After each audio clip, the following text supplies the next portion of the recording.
Welcome to CBSE English Teacher.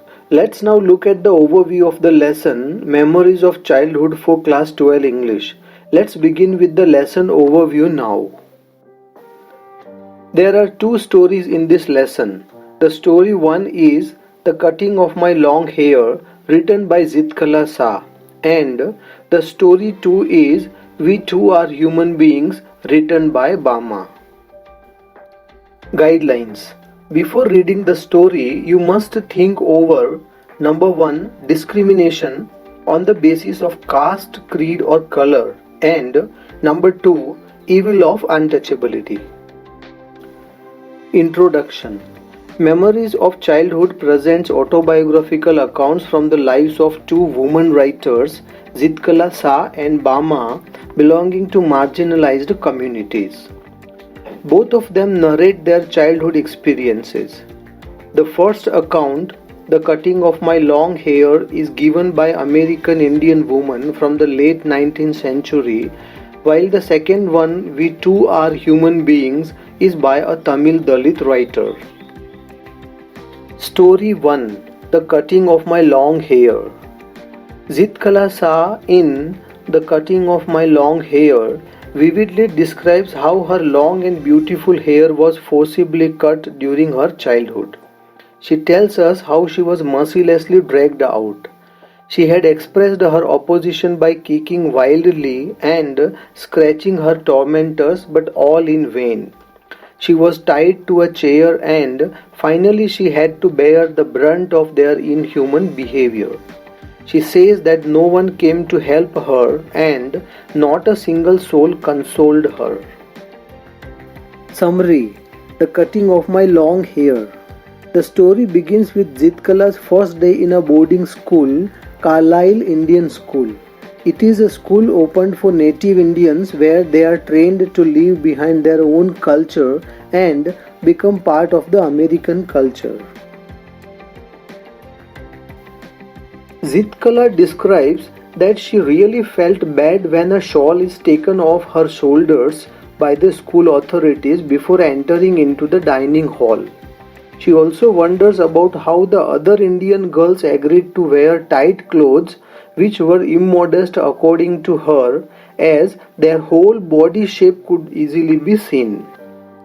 Even their hair was cut short, which according to the author was not good.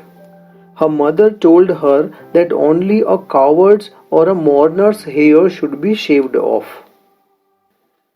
Later on, Zitkala and other girls were taken to the dining hall where she was keenly noticed by a pale-faced woman for not following the table manners. Judwin, another Indian girl, tells her that the pale-faced woman has decided to cut her hair. Zitkala revolts back as she does not want to look like a coward or a mourner. She hides herself under a bed in some room upstairs. Everyone starts searching for her and finally she is caught. She is tied up and her hair is cut down. She felt so depressed and humiliated with this. She is reminded of her mother who would have comforted her during this hard time. At the end, she submits her to her herders like a tamed animal. Story 2. We Too Are Human Beings. Bama in We Too Are Human Beings writes how Indian society is diseased with the evil of untouchability. Belonging to a lower caste, she herself was a victim of social injustice. She is extremely dismayed at the inhuman attitude of the higher castes towards the lower castes. She feels that the social barrier between the higher castes and the lower castes must be removed. Summary: We too are human beings. The story is written by Bama, who is one of the characters in this story. She is a little cheerful girl who loves to observe things taking place in her street. She says, though it takes only 10 minutes to reach home from her school, but she takes about 30 minutes to reach her home from the school. She then explains the reason behind it. She says when she is on her way to home, she sees a monkey performing and a snake charmer doing some act with his snake, which was very interesting for her. Then there was a cyclist also who was cycling from past 3 days. There was one famous temple which had a big bell and a tribal man who sells clay beads, needles, etc. She also comes across various snack stalls and street acts. Then she explains about how various political parties come to her street to give lectures. As she proceeds further, she saw a landlord sitting and watching his workers work in the field. She then saw an old man of her community handling a snack pack in a very strange manner and then offering it to the landlord. She found it so amusing that she bursts out into a laugh. On reaching home, she narrates it to her elder brother and starts laughing. He then tells her a real truth about her being from a low caste and that the upper caste people do not like their presence or touch the low caste as it would make them impure.